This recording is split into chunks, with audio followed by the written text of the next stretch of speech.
bitiibwa Mukama byagamba abantu twewale yengeri gye tulondebwamu yemu ku byo muntegeera amatu engeri abakozi ba Katonda banaddiini gye balondebwamu todire yensi n'ogireeta mu kanisa era kisangiddwa nga ekintu kino kigudde mu kanisa yaffe n'okukirawo nga enkola eri gye baleeta wano babawo ne campaign ebyo bya bufuzi no campaigninga oli mu kanisa n'otandika okucampaigninga tibanange munonde ate wasaabalabizi nze abusobola eyo ye politics naye ffe tujja ne tulaba bino ebyebbali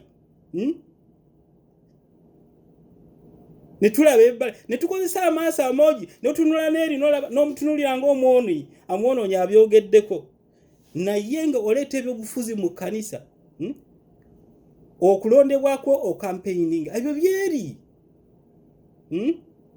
ekyokulabirako nti mu kanisa muno ng'ogeraganya ebweru ebyobufuzi omuntu atandika n'okukola bw'oba oyagala okubeera meeya otandika okuziika abantu n'osindika ensimbi zibaziike n'otandika okubakolera ebirungi kaakati ebyobufuzi ebyo bireetebwa ne mu kanisa omuntu n'ayagala okufuna obukadde n'akola nnyo ku kanisa yakeera n'ababuuza bulungi nnyo nga yeewumbeese weewalanga omuntu eyeewumbeekera ku kituuti kanziremu weewalanga omuntu kola ki eyeewumbeekera ku kituuti nze bentunuulidde nnyo balimwa obwonvu n'obugga bya bufuzi mu kanisa oli n'atandika bwe kuba kuwa ssente n'awayo nnyingi naye ng'alina kyaluubirira n'alaba omusumba n'amuyamba nnyo nga bw'aba alina kyayisaawo era twesanze ng'abantu bano abaleeta ebyobufuzi mu kanisa babeera abaweereza nga tebandisaanidde ebyo bye byobufuzi naye okumanya nti kanyambe okay kansooke ngende mu maaso kubanga tuyinza okuyitibwako ebirala katusome ye wali okitegedde nti ekkanisa ne gavumenti Mukama tabagaanangako kukolagana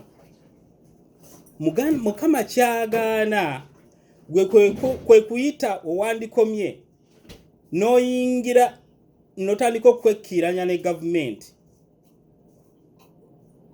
kanziremu gwe kwe kulekayo olw'ebitiibwa by'osanga eri n'otandika okwekkiiranya ne gavumenti tugenda okulaba wansi abantu abaali bamanyi kye bakola abaali bamanyi boundary y'ebinyeebwa n'ebitooke bakola omulimu tugenda balaba mu maaso eyo ba Danieli ba Mululu Kiseka katusome Malaki 2:7 nyabo oyinza olutusomera Malaki 2:7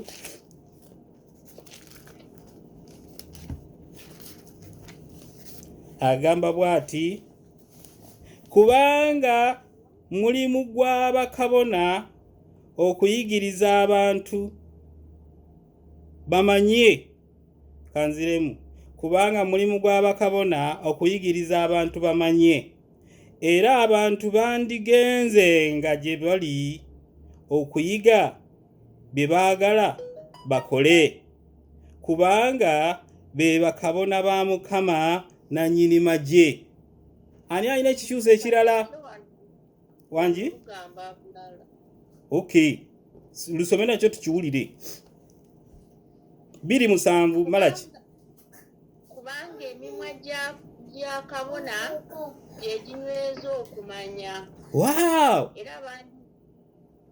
era bandinoonyeza amateeka mu kamwa era bandino kubanga ye mubaka wa Mukama w'eggye. Werekere baninoonyezza amateeka mu kamwake, amateeka matono kagaba ag'ensi bannange, amateeka g'ensi gagololwa Bayibuli. Agambye kubanga abantu bandibadde bagenda eri bakabona babalabule mu byonna mu bizibu bwabwe bwonna. Naye hypocrisy ali mu ffe. Agamba bajja mu nsonga zino zokka za simanyi obulungi twalanga gavumenti teriiwo olabe emirembe gy'oyinza okuba najyo oba ddala weegiri. Ebintu bino birina kukolagana wamu. Bakabona gw'omusumba ali wano, gw'omukulembeze ali wano, abantu balina okujja bakwebuuzeeko. Gwe tabaaza y'abantu bano. Tugende tulabe ku Yeremiya. Yeremiya 5 tugenda kuzisoma nyingi kubanga ekyokuyiga kino si kyangu. Yeremiya 5 oba tunalabayo nga nsoma. Agamba bw'ati mu kikyusa ekyange, nakulonda nga sinnakubumba mu lubuto lwa nnyoko, era nakutukuza nga tonnazaalibwa, ne nkuteekawo okuba omulanzi eri amawanga. Wali okitegedde nti obulanzi bwa Mukama tebukola ku batamanyi Katonda bokka? Ekyokulabirako tunuulira abantu bwe tubadde tuyigako wano mu lesson, ba Akaziya, ba Isaiah, obulanzi abakulembeze tebwabasosolanga. Era singa abakulembeze baawuliranga obulanzi obwo, emiggo egyatuukanga kumala Abayisirayiri osanga tejandi batuuseeko. Kubanga omulanzi wa Mukama tabeera selective. Tasosola, talondamu n'agamba kati bino byabano na bino byabano. Katugende mu Luka olunyiriri essula 10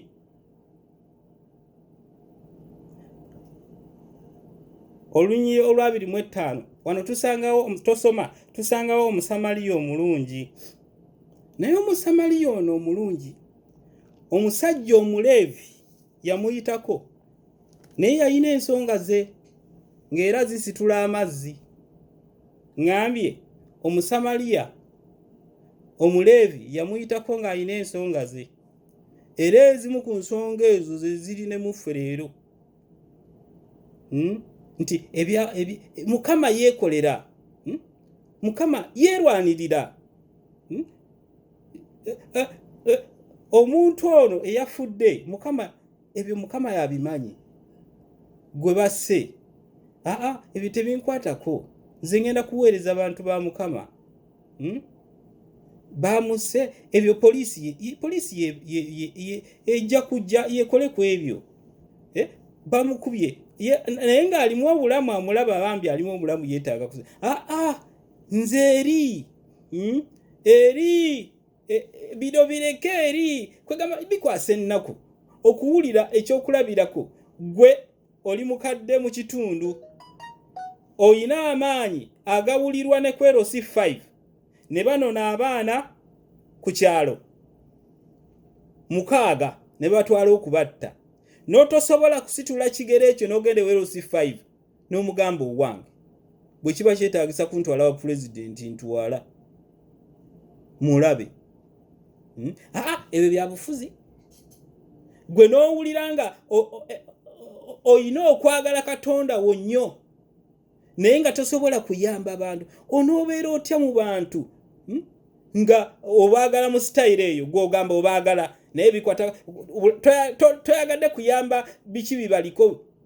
Obulamu bwe basanga bwe bafuna nga toolaba ddala tebasaanidde kubeera mu mbeera eyo, toyina woyingirirawo. Omukulembeze, ekikwesa obukulembeze si byangu. guyina kuba mugugu, obukulembeze mugugu. Olaba batugambye omulanzi ajja babeerera ettabaaza, obuzibu bwonna tudduka eriye. Ye wali okitegedde abaweereza ba Mukama bayambalanga ebyambalo ebyenjawulo, bayambalanga gawuni, naye Mukama wanteekateeka ekyekaniddeawo olw'okuba nti abafalisaayo bakozesa bubi gawuni, tekitegeeza nti gawuni yali mbi. Olw'okuba bajambalanga ne bagaziwanga baagala ebifo ebyokumwanjo, Yesu n'ayogera statement eyo, tekitegeeza nti nno eyo gawuni yali mbi. Nedda, bayambalanga ekyambalo nga kikulaga ng'olina obuzibu, kabona wa Mukama wuuli, n'odduka, sebo nnina obuzibu, nyamba. Ogwo gwe mulimu gw'omukulembeze. Atogamba ebyo byabufuzi nno munnange. Omukulembeze olina kumanya bumanya nti ennimiro yange y'ebinyeebwa ekoma wano, naye ate n'ebitooke byange nyina okukola ebirungi eri ebirime byange bino byonna. Naye waliwo enjawulo. Enkabala ya wano si ebeera enkabala ya wali. Ekyo kye kitulema okulaba. Kati ne tugamba ebitooke katudduke tulabe. Waliwo ne Matayo 23 yesuula. Oyo mwogeddeko, katudduke. Okumanya kyoli kikulu. Tugambye okumanya kyoli kikulu, era nga tugenda kutandika abasajja abaali bamanyi kye bali, abaali bamanyi ennimiro yaabwe. Katusome Matayo 5:13 olwolusome. Matayo 5:13. Wagamba muli munnyo gwa nsi, naye omunnyo bwe gugwamu ensa bagufungamu munnyo nnabaki. Tegukyasaana nate wabula okusuulibwa ebweru abantu okugulinnyirira. Olwo lwa 13 Yesebo neyanzizza. Olina okuba nga omanyi kyoli. Oli munnyu gwa nsi. Ensi erina omukulembeze waayo nga ye Sitaani, naye oli munnyu gwa nsi. Tumanyi Katonda is overall, naye afuga wano Sitaani. Naye atugambye oli munnyu gwa nsi. Ogulondobamu bakkanisa bokka beweewombekeramu, naye abali abo bo baleke, tebikukwatako, baba batte.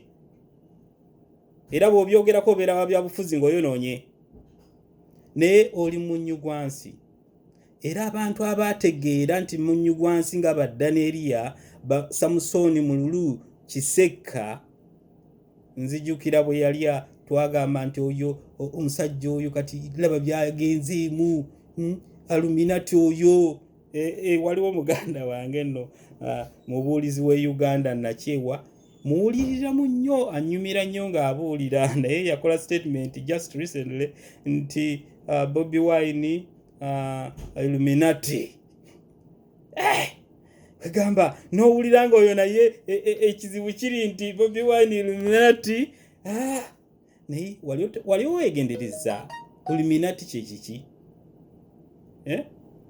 Illuminati kandabe waliwo wano akantu ke nagezezaako okulaba. Illuminati bano oba Freemasons control the affairs of the world.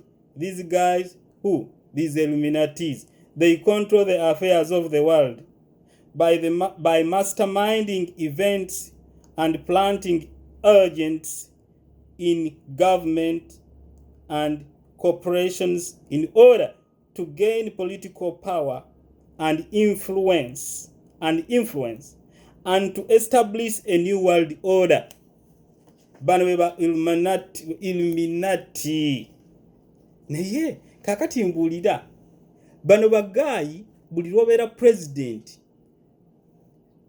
tolina bw'obibuukira eriiso lyabwe likubeerako kakati ate Bobi Illuminati ate Museveni talina Museveni waaganira kubeera Illuminati yenna anaagendako gwebyo tebikukwatako noonya ebikukwatako twagambye Bayibuli ekuwa yaadi ebipimo tunuulira n'olaba n'ogamba bannange kale neŋŋamba bambi kati n'oyo Illuminati ate n'agamba ate oyo bannange kale ate 5:14 Matayeera oli munnyu gwa nsi omunnyu we gubeera simanyi nti waliwo gusosola mu bintu bye gwa affecting gusosola mu bintu ojja oguteeka wa mu kifo oteekewo ebintu ebirala olabe bagunaabirondamu naye ekikulu kumanya kyotolina kukola gyebiri byotolina kukola nti wano sibuukawo naye obulungi kola obulungi eri abantu abatali banzikirizayo bayambe kaaba amaziga e Uganda abantu batta abantu kaaba amaziga naye kanisa n'esirika bettu kubanga bategeera bubi ebyawandiikibwa ebyo byange sibigamba Bayibuli ebagamba ne basirika bappa ne batuweereza ebifaananyi nga n'abantu betumanyi bagenda mu maaso g'omukulu ku kisanja eky'ekkumi n'emmeka ekyebimeka ekisanja ekyokumeka naturally mu kulowooza kwokyagendewo omukulu omugambe nti awamaani amanye ekibi n'otokola amanye ekibi n'ogenda mu maaso n'okukola ekyo kibi eriggwe amanye ekirungi n'atakikola kyekibi eri oyo olusomye olw'14 woobadde awo enyabo mwe muli musana gwa nsi ekibuga bwe kikubibwa ku lusozi tekiyinza kukisibwa weewaawo muli musana gwa nsi oli musana gwa nsi ogutalonda gwakira bwonna era manya kyoli bw'oba oli ofuuse member of parliament kampe ekyokulabirako mu bufuzi buno obw'ensi mulimu mulungi manya woolina okukoma manya nti ekiwawewa namba emu ye Katonda genda mu parliament nga gw'omanyi Katonda yaweebwa ekifo ekisooka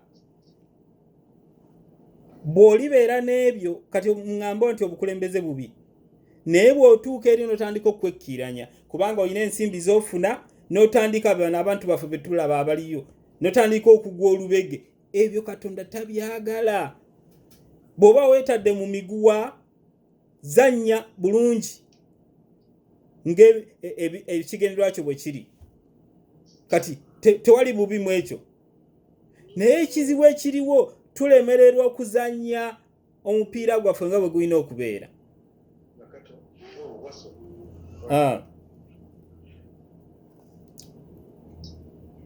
twebaza Katonda olw'obulamu bw'omugenzi ono babi mululu Kisekka saagezezaako okunoonyereza naye bw'otunuulira mu akayivu y'aba Seventh-day Adventist okuyita mu mwami ono ekkanisa ya Seventh-day Adventist eyina bingi bye yatuukako olw'ekiseera ekitono sijja kubyogera naye bw'oba oyagala okubinoonya okuyita mu vice president w'aba Seventh-day stage yaseseetuka olw'okubanga yali amanyi okuzannya goolo ze tunuulira bwe yagenda nga mu bantu n'abagamba kakati nno balabe bano nze mundeetera ente mmwe mbalaba mundeetera enkoko gwe tolina nangatto oleetera nze enkoko gye wantunze n'ofunamu engatto ne bagamba nti ono omusajja atujjere ago ge mazima omusajja prime minister vice president akubuulidde mazima kakati ekyo kyekikwetaagisa omuntu mubuulire ekituufu nti ate ebyobufuzi katugende ku Daneriya ye Joseph. Joseph enjala yandisaba okay mukama alina amakulu mangi naye ekyokulabirako nti Joseph ali mukulembeze baganda be bajja agamba abane munonere kitange ne banne bayingirawo Egypt ate mu ngeri eyo mukama abayigiriza omanye ebizibu bye bituwagala obuzibu enjala eweddewo nabo ne bagaanirayo kubanga walungi ebizibu ne bitandika kubawagala ne bibatereza mu formula ne batereza. Tunuulira Danieriya bwe bunabbi bwe tusinga obutulaga enkomerero y'ensi eno nga buyita mwani mu Danieri yakolanga ki?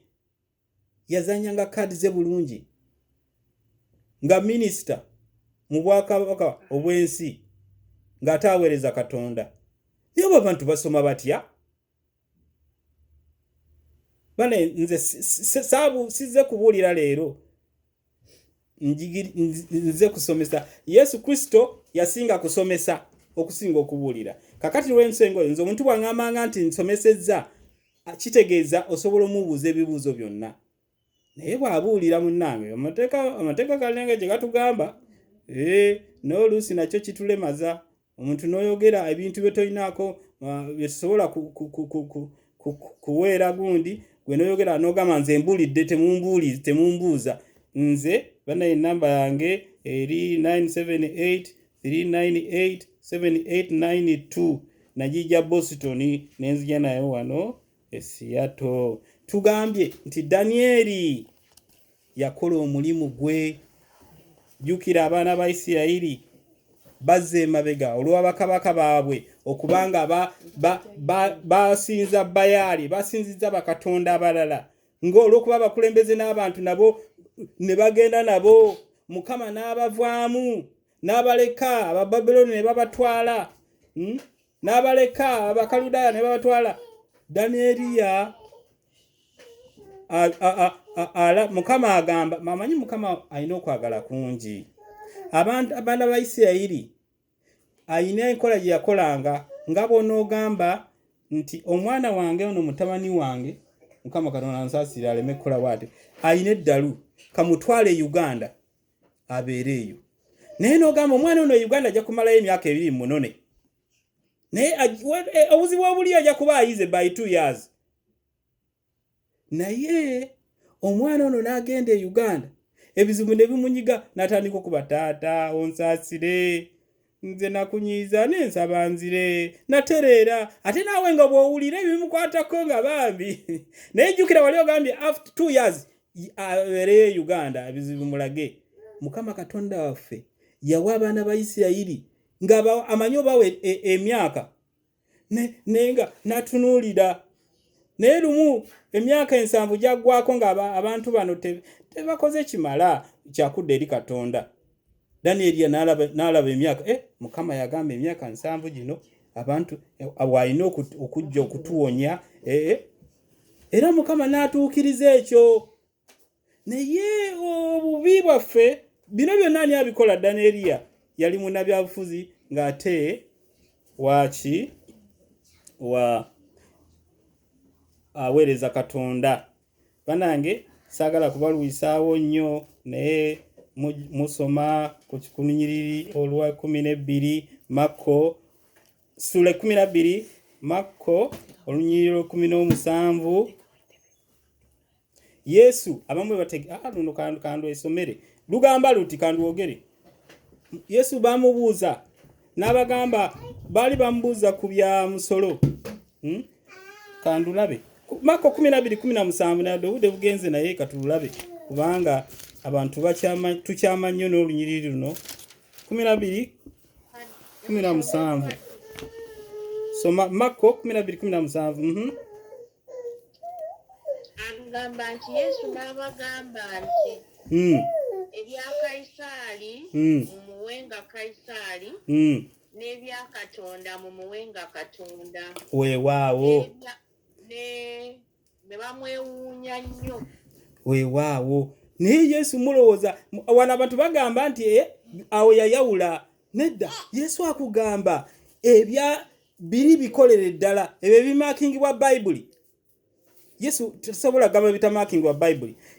Kaisaali ebiri eri mu gavumenti ebitasomooza Bayibuli Katonda bikolere ddala bulungi nnyo n'ebiri wano bikole interpretation. Naye abantu nti okay bane essaawa ziweddeko naye osoma ne Isaaya 65 olw'e16 tolusoma kati ojja olwesomera naye tusembyeyo luno Yokaana 17 olw'okusatu tumale n'olwo Yokaana 17 olw'okusatu.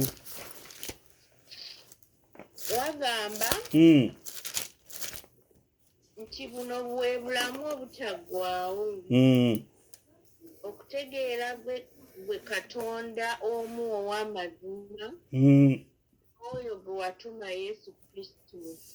Weewaawo Katonda omu n'oyo Yesu. Kakati onoobuulira otya abantu bano Katonda omu ne Yesu naye nga tobayamba nga tokuyamba okwo kuli legitimate mu Bayibuli ne mu nsi nga kuli tiiki.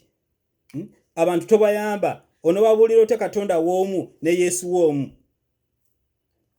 Naye nga obuyambi obukusuubirwamu nga tebukola tebukontana na Bayibuli.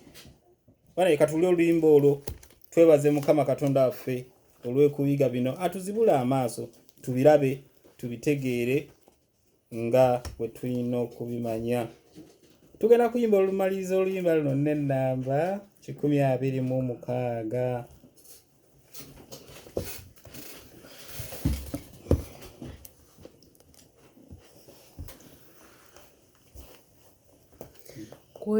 Kwetaaga bulijjo ai Yesu sirina eddembe walala wonna.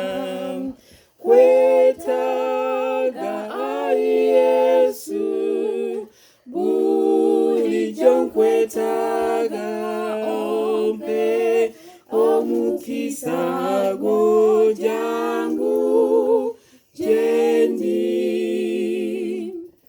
neetaaga obere bubi nange ebikemo byonna gwe obigoba. Kwetaaga ai Yesu bulijjo nkwetaaga ompe omukisa gwo